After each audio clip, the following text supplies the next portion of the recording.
Terima kasih rekan-rekan media yang sudah hadir dalam liputan sore hari ini.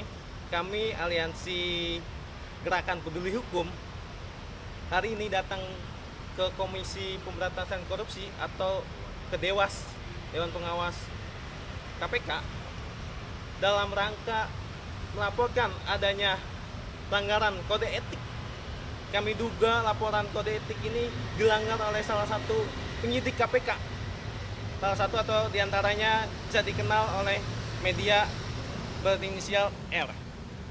Hari ini kami datang karena penyidik KPK yang kita ketahui dalam rangkaian pemeriksaan Pak Hasto Kristianto dan saudara Kusnadi sebagai stafnya.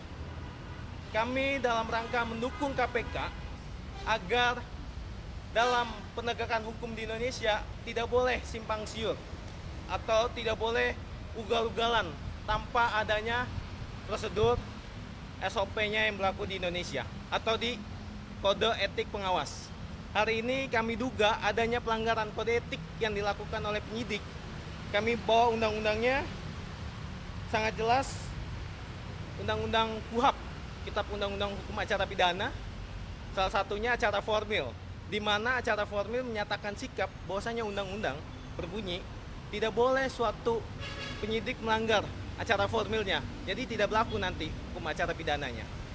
Dan kami lihat di sini ada salah satu yang dilanggar kode etik, dinyatakan bahwasanya dalam kronologis saudara HK diperiksa dan saudara K diperiksa tentang adanya dugaan kasus suap penetapan calon anggota DPR RI 2019 dan 2024 dari Partai Demokrasi Indonesia Perjuangan. Saat melakukan pemeriksaan, di situ adanya pelanggaran, diduga pelanggaran. Kenapa demikian? Saudara HK diperiksa di lantai 2, diperiksa oleh KPK dan menghadiri diperiksa selama 4 jam yang kita ketahui di publik.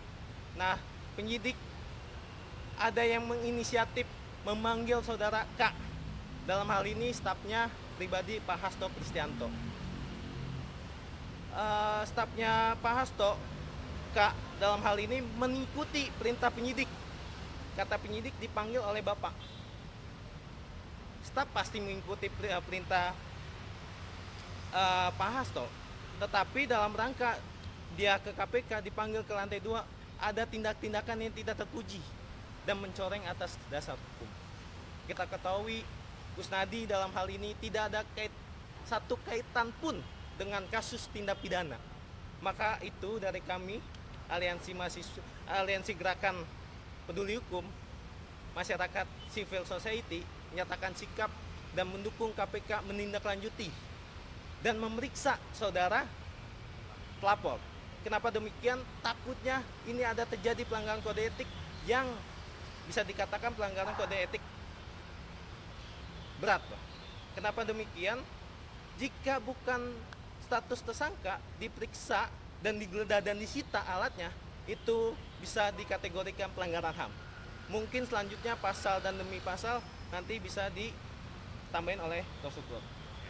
Tegaskan adalah bahwa ini kami menginisiasi sebagai masyarakat sipil untuk mengambil tindakan korektif, ya, korektif atas tindakan KPK yang berdasarkan informasi yang kami kumpulkan, kami menilai bahwa terlapor yang dalam hal ini salah seorang penyidik dari KPK melakukan perbuatan yang tidak profesional dan kemudian tidak berintegritas, menciderai nilai integritas.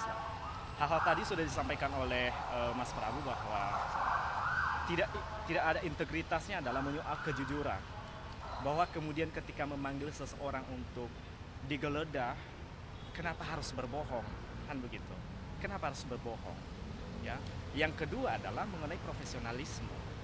Profesionalisme yang di sini jelas tidak diatur dalam Perdewas, baik Perdewas nomor 2 dan nomor 3, bahwa yang dimaksud dengan profesionalisme itu adalah pegawai KPK ini, setiap pegawai KPK melakukan tugasnya tidak melanggar ketentuan daripada peraturan perundang-undangan. Ya, salah satu peraturan perundang-undangan yang mengatur ya tindakan pegawai KPK ya KUHP. Apa yang dilanggar? Ya, penggeledahan. itu pasal 1 angka 16 KUHP, ya. Penggeledahan itu hanya dapat dilakukan pada diri seorang tersangka loh. Nah, kita bayangkan saudara K, ya, tidak menyandang status apapun, tiba-tiba digeledah oleh penyidik. Gimana ceritanya?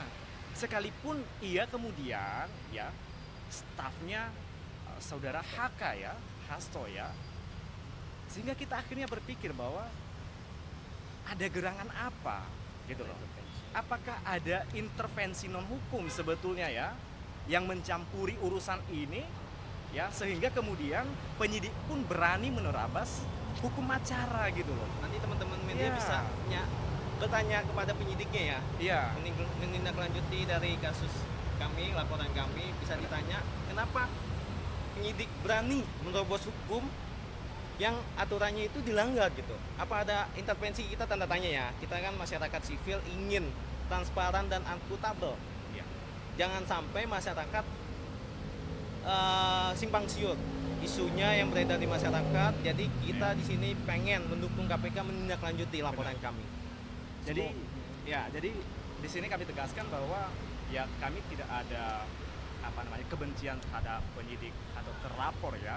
Kami bahkan sebagai bentuk dukungan kami yang melakukan tindakan korektif ini supaya penyidik atau pegawai di KPK itu bisa memegang integritas dan profesionalisme sehingga citra KPK ini menjadi baik di masyarakat, iya kan? Dan KPK menjadi penegak hukum yang akuntabel. Jadi kira-kira begitu. Nah, terkait pertanyaan yang terakhir tadi, ya inilah makanya kami membuat pengaduan atau laporan ini, ya, supaya diperiksa apakah dugaan-dugaan pertanyaan-pertanyaan kami dari masyarakat ini benar enggak, ya, supaya fair aja ini proses hukum yang sedang bergulir ini. Kira-kira begitu sih, Pak Media. Bukti apa aja Bang yang dikelola, Bang? Video, gambar, bukti undang-undang yang dilanggar, serta salinan kronologis yang kami ceritakan di laporan kami. Jadi kronologisnya jelas, kita legal standing kita sebagai pelapor juga jelas, ada undang-undangnya, ada bunyi pasalnya, kita lampirkan semua.